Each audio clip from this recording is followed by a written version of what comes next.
이사야 6장 1절부터 13절 말씀 가지고 함께 은혜 나누고자 합니다. 지난주 말씀에서는 선을 악으로 바꿔놓는 사람들이 악질 중에 가장 악질이라고 그랬죠. 그래서 잘못된 길로 사람들을 이끌고 가는 그 사람들을 심판하시겠다라고 했습니다. 하나님께서 이런 자들을 완전히 쓸어버리신다고 했습니다. 하나님 말씀을 자기 마음대로 바꾸어서 가르치는 사람들, 잘못된 길로 인도하는 사람들을 완전히 쓸어버리신다고 했습니다. 이제 오늘 말씀은 하나님께서 이사야를 만나주시고 정결하게 하셔서 하나님 말씀을 전하게 하는 장면이 이어집니다. 그러면 다 쓸어버린다고 했는데 이사야는 의롭기 때문에 불러서 쓰신 것입니까? 오늘 말씀을 보면 그렇지 않다는 걸 알 수 있습니다. 하나님께서 이사야를 불러주시고 이사야의 입술을 정결하게 하신 뒤에 하나님의 말씀을 전하게 하셨기 때문입니다. 그렇다면 차이는 하나님이 부르실 때 응답하고 하나님 앞에 엎드리느냐 아니면 무시하고 자기 마음대로 가르치느냐 거기에 있는 것이지 이사야가 거룩하고 다른 사람은 거룩하지 않아서가 아닙니다. 우리 이 말씀을 보면서 우리는 어떻게 이사야처럼 쓰임받을 수 있을지 한번 생각해 보도록 하겠습니다. 1절부터 8절에 보면 만나주시고 정결하게 하시고 전하게 하신 하나님이 나옵니다. 이 부분은 하나님 말씀을 제멋대로 바꾸어 전하는 자들을 쓸어버리기 위해 이사야를 부르는 장면입니다. 사자처럼 빠르고 허리케인처럼 완전히 다 쓸어버린다고 하는 경고를 이사야에게 전하게 하시려는 겁니다. 전통적으로 학자들은요, 이 말이 이사야 맨 앞부분에 나와야 된다고 말합니다. 왜? 이사야가 말씀을 전하려면 먼저 정결함을 받아야 하나님 말씀을 전하니까 처음에 나와야 한다고 실수로 근데 이것을 뒤에다가 잘못 갖다 넣었다라고 합니다. 그래서 1장부터 5장까지 멸망에 대한, 근데 이것은 실수가 아니라 1장부터 5장에 대한 멸망에 대한 경고에 대한 결론이고요. 7장에서 12장에 나오는 구원의 희망의 시작 부분인 것입니다. 심판과 소망을 연결하는 부분이 바로 뭐냐면은 이사야를 부르시는 장면입니다. 그렇죠? 다 쓸어버리신다고 했는데 이사야를 불러서 말씀을 전하게 하시고 그래서 듣지 않는 자들은 다 쓸어버리신다니까 그 다음에는 이어지는 소망은 남은 자들에 대한 소망인 것입니다. 1장부터 5장에 나오는 이들처럼 탐욕하고 추하고 악한 예루살렘과 유대 사람들이 7장에서 12장에 나오는 구원의 소망을 갖는 것일까요? 하면 절대로 아닙니다. 하나님께서 허리케인처럼 다 쓸어버린다고 했습니다. 근데 4장 3절에 보면 뭐라 하게 됐습니까? 그 중에 남은 자들을 거룩하다고 일컫는다고 하셨습니다.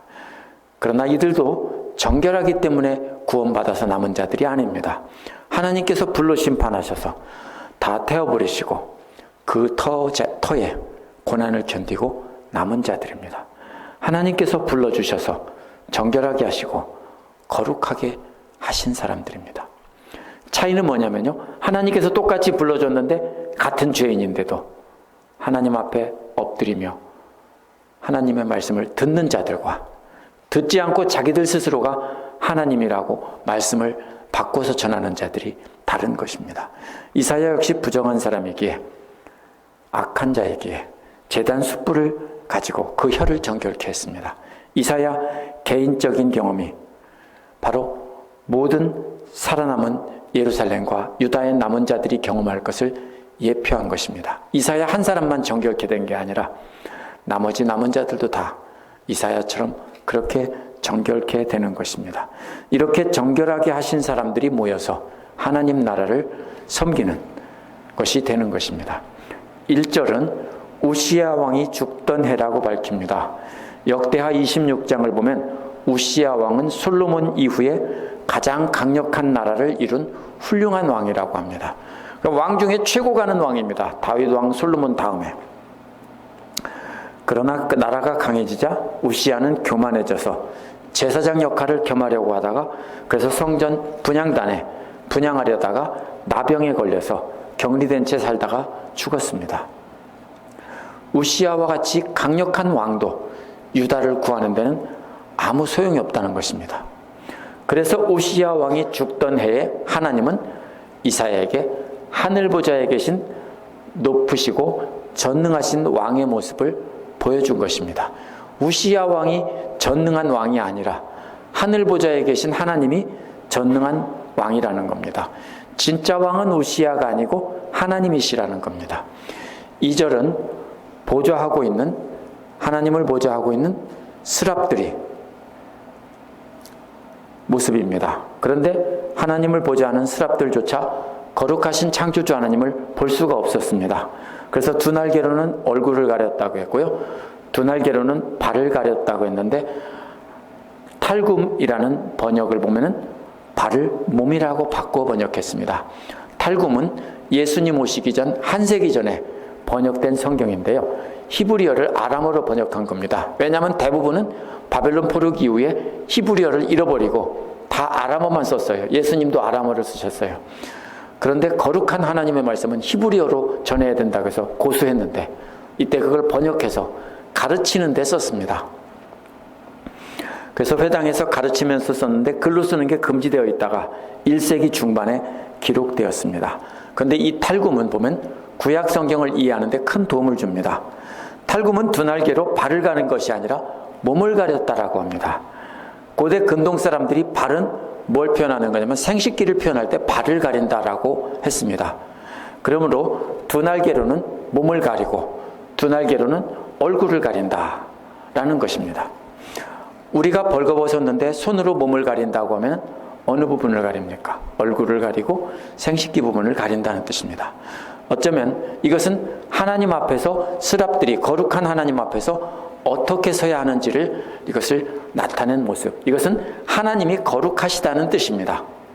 다 가렸다는 것은 거룩하신 하나님 앞에 서는 자세를 말합니다. 3절 4절은 이러한 스랍들이 성전에서 날면서 큰 소리로 거룩하신 만군의 주님의 영광이 그 땅에 가득하다고 서로 바라보며 노래로 화답한 것입니다. 근데 그 찬양이 얼마나 우렁찬지 문지방터가 흔들렸다고 했으니까 이것은 단순히 환상을 본 것이 아니라는 뜻입니다. 이사야가 서 있는 곳이 실제로 흔들렸다라는 뜻입니다. 성전의 연기가 가득 찼다는 것은 하나님의 임재를 나타낸 것이고요, 하나님의 볼 수 없는 하나님을 감추고 하나님이 임재하셨다는 것을 나타내는 말입니다. 그러자 이사야는 금방 알았죠. 하나님이 오셨다. 그래서 죽게 되었다고 말합니다. 그 이유는 입술이 부정한 자신이 하나님을 보았기 때문입니다. 부정한 입술을 가진 백성들 가운데 살고 있기 때문입니다. 입술이 뭡니까? 마음속에 있는 생각과 뜻과 성격이 나오는 곳입니다. 그럼 입술이 부정하면 뭐도 부정합니까? 마음속에 있는 생각과 뜻과 성격도 역시 더럽습니다. 맞죠? 나는 성격은 참 좋은데 입술만 조금 더러워, 그런 경우 있습니까? 없어요. 그거는 그 사람 성품이 그러니까 입술로 나오는 거예요. 그죠? 그래서 입술이 부정하다는 말은 그 생각과 이 모든 성격, 모든 것이 더럽다는 뜻입니다. 탐욕 가운데 살고 있고요, 이사야도 마음속에 부정한 것이 있다는 뜻입니다. 그들의 부정한 입술로 내뱉는 말들 가운데서 살고 있기 때문입니다. 부정한 것을 접촉하는 사람은 그 사람 역시 부정해집니다. 그런데 이런 상황 속에서 6, 7절에 보면 스랍들이 제단에 타고 있는 숯을 가져다가 입에 대면서 이것이 너의 입술에 닿았으니 너의 악은 사라지고 너의 죄는 사해졌다라고 말합니다. 무슨 말입니까? 더러운 죄는 불에 타서 없어지고 정결해졌다는 말입니다. 부정할 때 하는 일이 뭡니까? 불로 태우는 것이고, 전염병이 돌 때 어떻게 합니까? 불질러서 태우는 거죠. 이렇게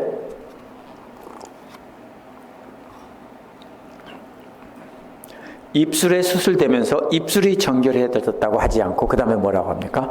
너의 악과 죄가 사해졌다라고 말합니다. 왜?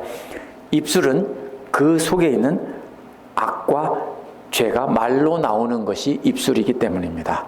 그러나 스랍들은 이사야를 정결케 하고 죄를 스랍들이 용서해 준 것이 아닙니다.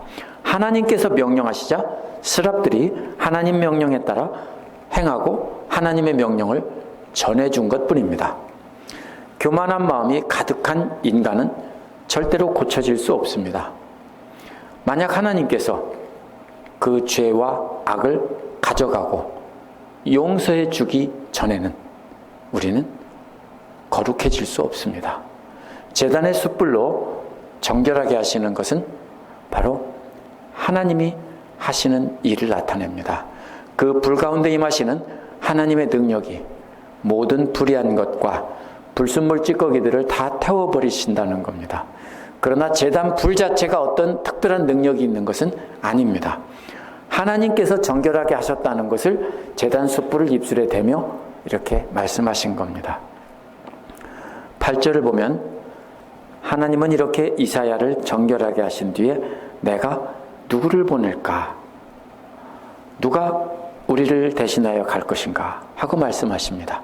하나님의 일을 하게 하실 때는 강제로 명령해서 시키지 않는다는 사실입니다. 하나님의 정결함을 받은 자가 있다면 자원에서 나설 때 그 사람을 시킨다는 뜻입니다. 그래서 이사야가 자신이 하나님 앞에 있으니까 자신이 가겠다라고 대답을 한 것입니다. 당시 가장 훌륭한 왕, 강력한 왕이 우시야가 죽은 사건이 하나님의 비전을 준비한 것입니다. 세상에 의지할 것이 사라졌을 때 사람들은 하나님을 볼 수 있기 때문입니다. 세상에 훌륭한 왕이 사라지면 그 다음에 그 나라는 쇠락의 길로 접어들죠. 괴로운 길에 접어들죠. 그때가 바로 하나님을 볼 수 있고 의지할 수 있는 때이기 때문입니다. 우리도 잘 나가고 잘 먹고 잘 살고 모든 일이 형통할 때는요, 하나님을 볼 수 없습니다. 자기 생각 따라, 자기 돈 따라, 자기 힘 따라 살죠. 그러나 그런 것들이 사라졌을 때 우리는 힘들고 어려울 때 주님을 붙잡고 기도하게 되는 것입니다. 하나님을 만난 환상은 자신이 죄인임을 깨닫고 하나님 앞에서 모든 것을 포기하는 것으로 연결됩니다.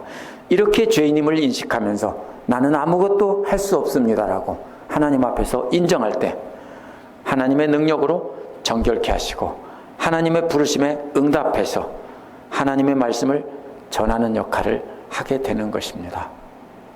두 번째로 9절에서 13절은 그렇게 해서 전하는 사명을 맡은 이사야에게 듣지 않을지라도 전하라 하는 말씀을 하나님께서 하시는 겁니다.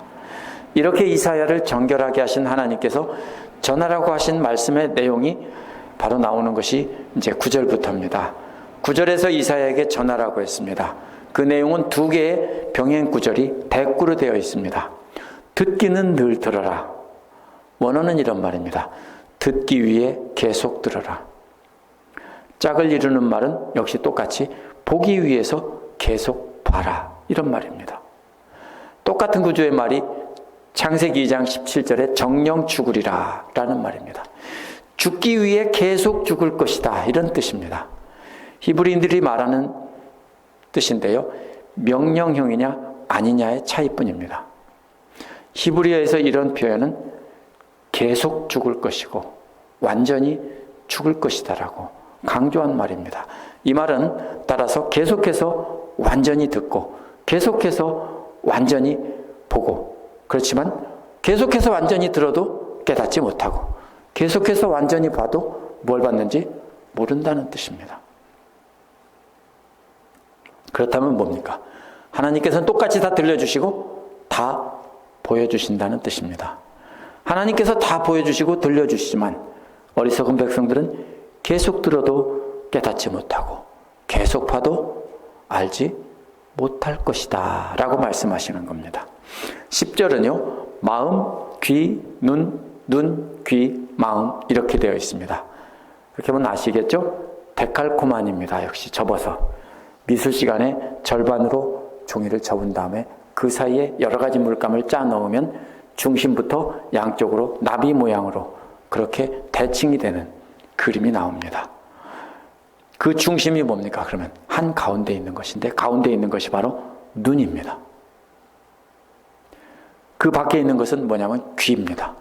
가장 밖에 있는 것이 마음입니다. 중심은 보는 것입니다. 혹시 다른 사람과 대화할 때 듣는 것으로 판단하는 분이 있어요? 그러면 대부분 잘못 판단하게 됩니다. 우리는 듣는 것으로 판단하지 않습니다.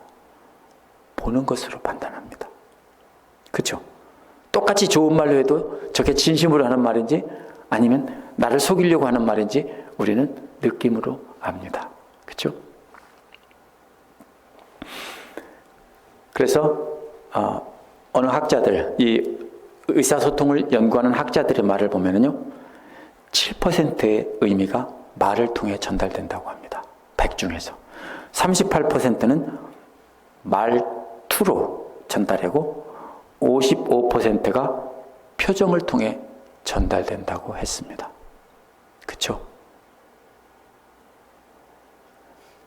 제가 알아요. 집사님들이 아침에 제가 커피 하실래요? 그러면은 네 라고만 해도 오늘 집사님이 삐졌구나, 아니면 오늘은 기분이 좋구나, 이거 제가 금방 파악합니다. 아시죠? 다 알아요. 어떻게 합니까? 말은 똑같이 하셨는데 어디서 나타나요? 표정과 행동에서 드러나요. 그럼 우리는 대부분 뭘로 파악하냐면요, 말은 7%밖에 안 되고 그 표정과 말투로 우리는 대부분 파악한다는 거예요. 역시 그래서 오늘 본문도요, 눈이 가장 중요한 것입니다. 그래서 자꾸 뭐가 나옵니까? 이사야, 예레미야, 에스겔에 보면 보여주는 게 나오죠. 하나님 말씀을 눈으로 보여줍니다. 그러면 그것은 남죠. 제가 만약 이 자리에서 말씀을 전하면서 엉뚱한 짓을 하나 하거나 뭘 보여주면은 그거는 남죠. 그러면서 그것과 함께 말씀이 생각나죠. 똑같습니다. 그래서 이사야를 통해서, 예레미야를, 에스겔을 통해서 어떤 연극 같은 걸 하게 하시고 어떤 걸 보여주게 하시는 겁니다. 역시 중심은 눈입니다. 그 바깥쪽에는 귀가 감싸고 있는 이유는 말투를 통해서 그 다음에 정보가 전달되고, 이러한 눈과 귀가 마음으로 감싸져 있는데 그것이 또 마음이 완악하면 눈과 귀로 아무리 정보가 들어와도 소용이 없기 때문입니다. 가장 바깥을 감싸고 있는 것이 마음입니다. 그래서 뭐라고 합니까? 이 백성의 마음을 둔하게 하여라 라고 했습니다. 원어의 의미는요, 이런 말입니다. 그 심장에 기름기가 잔뜩 끼게 하여라. 그렇죠? 짐승들도 뚱뚱한 돼지 같은 짐승을 잡으면 심장에 기름기가 잔뜩 껴 있습니다. 닭을 잡아도요. 그러면은 어떻게 된다고요? 느끼지 못한다는 뜻입니다. 깨닫지 못한다는 뜻이에요. 느끼지 못한다는 것보다는 들어도 알지 못한다고요. 그래서 그들이 깨달아서 하나님께로 돌아서서 고침받을까 봐 걱정된다는 말이 나와요. 이상하죠? 또 그 안쪽에는 귀가 막히는 것이 나옵니다. 귀가 막혀서 들을 수 없게 하라는 겁니다. 그 안쪽 중심에는 눈도 감기게 해서 볼 수 없게 하라는 말이 나옵니다. 무슨 뜻입니까? 전하기는 전하면서 어째서 깨닫지 못하게 하라는 것입니까? 말이 안 되죠? 이사야에게 전하라고 한 것은 깨닫는 사람을 찾기 위해서입니다. 이 말은요, 하나님께서 이사야에게 주신 말씀을 그대로 전하라는 것입니다. 이사야가 전한 하나님의 말씀을 그대로 전하면은 사람들은 보면서도 보지 못하고 들으면서도 깨닫지 못할 것이다라는 뜻입니다. 그렇다고 이사야가 저들이 깨닫지 못할 것이니까 그 말을 바꾸어서 전달하지는 말라는 뜻입니다. 예언자는 하나님께 받은 말을 그대로 전해야 되는 것입니다. 그것을 다른 말로 풀어서 다른 말로 막 바꿔서 전하면 안 되는 겁니다. 만약 그랬다면 성경이 개판이 됐을 텐데, 예언자들이 다 하나님께서 주신 말씀을 그대로 전했고 그대로 기록했습니다. 이것은 또 무슨 뜻입니까? 하나님께서 미리 다 아신다는 뜻입니다. 네가 전하기는 전하겠지만 쟤들 마음에는 기름기가 심장에는 잔뜩 껴 있어서 듣지도 않고 보지도 않고 깨닫지도 않는다고 다 아신다는 겁니다. 아시면서 왜 전을 하는 겁니까? 그래도 그 중에서 남은 자들이 있을까 봐, 듣는 자들이 있을까 봐 전하라는 것입니다.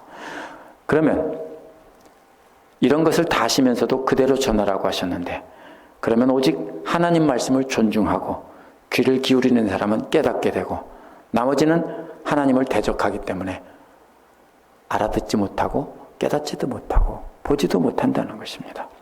그래서 복음서에서 예수님이 뭐라고 했습니까? 귀 있는 자는 들으라 라고 하신 겁니다. 예수님이 비유로 설명한 것도 뭡니까? 이것을 바꿔서 전달하지 말고 그대로 기록하게 하셨는데 누구만 들으라고요? 귀 있는 자는 들을지어다. 그렇게 하나님 말씀을 듣지 않는 사람들은 계속해서 전하면서 그대로 내버려 두라는 것입니다. 언제까지 그럼 그렇게 해요? 11절은 언제까지 그렇게 합니까? 이게 하나님이 잘못하는 게 아닌 게요. 계속 그렇게 하라는 겁니까? 그럼 도대체 언제까지 그렇게 합니까? 어떻게 하는 걸까요? 왜 언제까지 오랫동안 그렇게 하라고 그러죠? 돌아오기를 기다리시는 겁니다. 하나님의 음성을 듣고 돌아오기를 기다리는 겁니다. 그래서 이사야는 자기 백성들이 하나님의 말씀을 받아들이지 않고 다 망할 것을 알기 때문에 하나님께 물은 겁니다. 언제까지 그렇게 하실 건데요? 좀 그냥 용서해 주시고 구해 주시면 안 돼요. 이런 말입니다. 그러자 주님께서 대답한 것이 성읍이 황폐하여 다 없어질 때까지, 집마다 빈집이 될 때까지, 밭마다 다 황무지가 될 때까지입니다. 한마디로 말하면 예루살렘과 유대가 완전히 멸망할 때까지 계속 그렇게 너는 전하기만 해라, 이런 뜻입니다. 그 땅은 본래 하나님께서 가나안 사람들에게 맡겼는데 그 사람들이 악하기 때문에 빼앗아서 이스라엘 사람들에게 맡겼습니다. 그런데 그 땅의 주인은 본래 하나님이십니다. 그런데 저들은 하나님을 주인 삼지 않고 자기들이 주인이 됐습니다. 그래서 하나님은 그 땅을 다시 빼앗아서 이방 사람들에게 맡긴 것입니다. 13절은 주민의 10분의 1이 아직 남는다고 해도 그들도 다 불타 죽을 것이라고 했습니다. 사실 전쟁에서 지면 10분의 1만 남는 전쟁이 있을까요? 없어요. 그러면 전쟁에서 이긴 사람들도 다 망하는 거예요. 나폴레옹이 천하무적이었죠. 근데 러시아가 다 불태우고 철수해버리고 빈터를 남겨놓으니까 어떻습니까? 정복했다 그럽니까? 아무 소용없어요. 그렇죠? 주민이 다 죽으면은요, 그 땅을 차지하는 게 아니에요. 사람이 있고 거기에 물자가 있어야 전쟁에서 이기고 그것을 빼앗고 사람들도 잡아서 부려먹고 이렇게 해서 이익을 보는 거예요. 그렇죠? 그런데 주민의 10분의 1이 남는다고 해도 그런 전쟁은 없어요. 근데 최악의 경우 그렇게 다 망했다고 해도 하나님은 계속 멸망시킨다는 거예요. 그러면 남는 자는 10분의 1도 안 된다는 뜻이에요. 그러나 밤나무나 상수리나무가 잘릴 때 그 그루터기가 남아서 남듯이 거룩한 씨는 남아서 그 땅에 그루터기가 될 것이다. 영어로 스텀프라고 하죠. 나무를 딱 베고 놔두면은 거기서 또 자랍니다. 그러니까 스텀프 리무버라는 것을 거기다가 발라서 죽게 한 다음에 썩으면 캐내죠. 나무가 잘리면은 흙으로 덮이고 불에 타면은 위에 부분 좀 타겠지만 깊은 뿌리는 그냥 살아 있습니다. 그래서 다시 싹이 나서 거룩한 씨가 싹이 나서 자란다는 뜻입니다. 눈으로 보기에는 어떻게 된 것 같습니까? 다 망한 것 같아요. 아무도 없는 것 같이 완전히 망할 때까지 하나님께서는 심판하신다는 겁니다.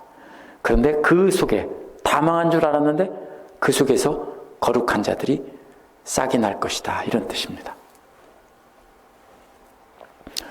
오늘 말씀을 보면은 하나님의 말씀을 전하려면 먼저 자신이 정결함을 받아야 됩니다. 어떻게 해야 됩니까? 입술을 정결하게 하셨지만 입술은 결국 마음속의 생각이나 모든 것이 나오는 것이기 때문에 그 마음의 정결함을 받는 것입니다. 절대로 우리가 마음속에 악한 생각을 품고 있으면서 말만 그럴듯하게 하라는 뜻이 아닙니다.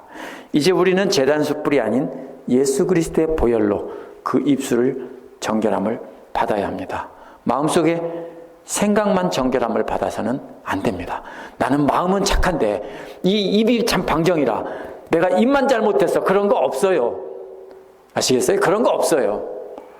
마음속이 착한데 나는 본래 참 순하고 부드러운 여자야. 내가 말만 좀 거칠게 할 뿐이야. 그런 거 없어요. 어떻게 해야 돼요? 없어요. 네. 그렇게 하면 안 돼요.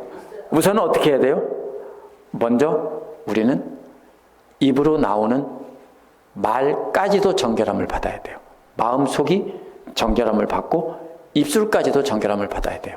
아직 그게 안 됐다면 아직 덜 된 거지 있는 건 아니에요. 그거는 아직 덜 된 거예요. 진행 중에 있는 거예요. 그러면 우리는 마음속의 생각, 입술이 정결함을 받는다는 말은 마음속의 생각과 또 아울러서 우리가 입으로 내뱉는 말까지도 정결함을 받지 않으면 우리는 나를 보내주십시오 할 수가 없어요. 만약에 혹시 한번 생각해 볼까요? 제가 집사님들이 저한테 좀 서운하게 하면 막 쌍욕하고서 말한다고 한번 상상해 보셨어요? 그러면 제가 그 다음에 또 하나님 말씀을 전할 수 있을까요? 네. 집사님들도 똑같아요. 집사님들도 똑같이 하나님 말씀을 전하는 자인데 화를 확 내고 소리 지르고 막 그냥 하고 싶은 대로 다 했다가 그 다음에 웃으면서 나 마음은 안 그런데 사실 내 마음은 착한데 내가 잠시 실수한 거야. 이렇게 하면 안 된다고요. 그러면 뭘 못해요? 전하는 자가 될 수 없다라고요. 전하기 전에 먼저 입술부터 찢어야 돼요. 진짜예요. 숯불로 입술을 예, 이사야의 입술을 찢은 것처럼 이렇게 예.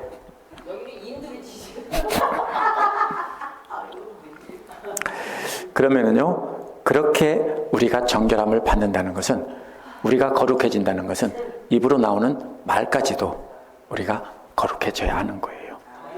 그러면 그 다음에 우리를 부르셔서 하나님께서는 하나님의 말씀을 증거하게 하세요. 근데 증거하는데 뭘 보고 증거하게 하세요? 우리가 말하는 말을 듣고 배우지 않아요. 우리의 마음속의 생각과 표정과 행동과 삶을 보고 아, 나는 내 말을 듣고 싶다. 이렇게 하는 거예요. 그쵸? 바뀌었다. 변했다. 이렇게 하는 거예요.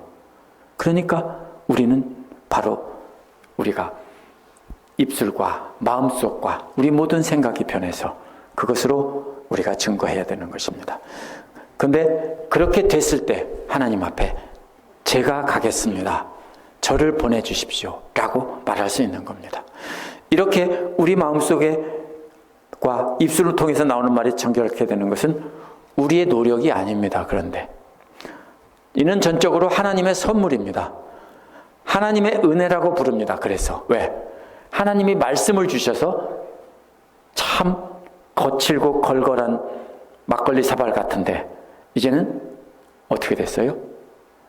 말씀을 통해서 계속 다듬어지고 정결하게 되는 것입니다. 그것은 내 노력이 아니에요. 하나님의 선물이에요. 그래서 우리를 부정한 우리를 불러주셔서 예수를 믿게 하신 것은 마음속을 정결케 했다면 입술도 정결케 하시고 그 다음에 하나님의 절대 주권으로 그런 은혜를 체험하게 하셨다면 그 다음에는 불러서 네가 가서 전하지 않겠냐? 아무개한테 가서 전해라. 네가 가서 전하면 그 사람이 네 삶을 보고 네 입술의 말을 듣고 네 마음속의 생각을 보고 그 사람이 예수를 믿을 것이다. 이런 말이에요. 그런데 우리는 말은 잘하는데 뒤에서는 욕하고 흉보고 하면서 그 사람이 그것을 얌체통머리라는 걸 다 알아버렸어요. 그러면 그 사람이 아무리 말을 잘해도 절대로 듣지 않습니다. 그래서 먼저 정결케 돼서 말과 행동까지 모든 것이 변화된 다음에야 우리가 나가서 보내달라고 할 수 있는 것입니다. 그렇게 하면은 우리를 통해서 백성들이 정결함을 받고 하나님의 교회가 회복되는 겁니다. 예수님은 원수까지도 오래 참고 사랑하라고 했습니다. 오늘날 많은 사람들이 이 명령을 듣기 싫어하기 때문에 어떻게 합니까? 말을 바꾸죠. 어떻게 바꿔요? 예수 믿으면 복 받는다고 가르친 경우가 많아요. 한국 교회가 놀랍게 부흥한 것은 사실 어려울 때 예수 믿으면 복 받는다고 하니까 자식 잘 되고 이게 잘 되기 위해서 목숨 걸고 기도한 분들 많아요. 그게 나쁘다고 볼 수는 없어요. 좋은 영향을 끼쳤어요. 그런데 잘못한 것은 뭐를 해야 돼요? 말씀을 전해야 돼요. 뭐라고요? 하나님의 말씀이요. 듣기 싫은 말은 빼놓고 쉽게 고쳐서 영생 얻는 것만 강조를 했기 때문에 그렇게 된 것입니다. 미국이 오랫동안 교회가 크게 부흥했어요. 최근엔 아닌데. 왜 그렇게 돼요? 복을 강조하고 십자가를 지고 따라가려는 것을 빼버렸기 때문에 그런 것입니다. 이제라도 바로 우리는 이사야에게 명령한 것과 똑같이 하나님 말씀을 받은 그대로 전하라는 것입니다. 그것이 이사야에게 말한 거예요. 그대로 전해라. 여기다 더하지도 빼지도 말고 설명할 수는 있어요. 예를 들어서. 그러나 하나님 말씀을 바꾸거나 빼놔서는 안 돼요. 바꾸는 사람은 없어요. 근데 어떻게 해요? 말할 걸 안 하고 다른 것만 해버려요. 그러면 엉뚱한 뜻이 되는 거예요. 그러므로 우리는 사람들이 관심을 보이지 않을 것입니다. 우리가 말씀을 계속 전하면. 듣지 않을 겁니다. 그래도 계속 전하라는 겁니다. 다 멸망할 것인데 그 중에서 그루터기까지 다 죽은 것 같은데도 그러나 우리가 복음의 씨를 뿌리면 그 중에서 싹이 돋아서 자라는 사람이 있을 것이다라는 것입니다. 그러므로 예수님께서 눈물로 씨앗을 뿌리라고 이렇게 말씀하신 겁니다. 그러면 모두가 듣기 싫어하는 그 말씀으로 우리가 눈물로 뿌린 그 씨앗이 싹을 터서 자라게 될 것입니다. 함께 기도하겠습니다.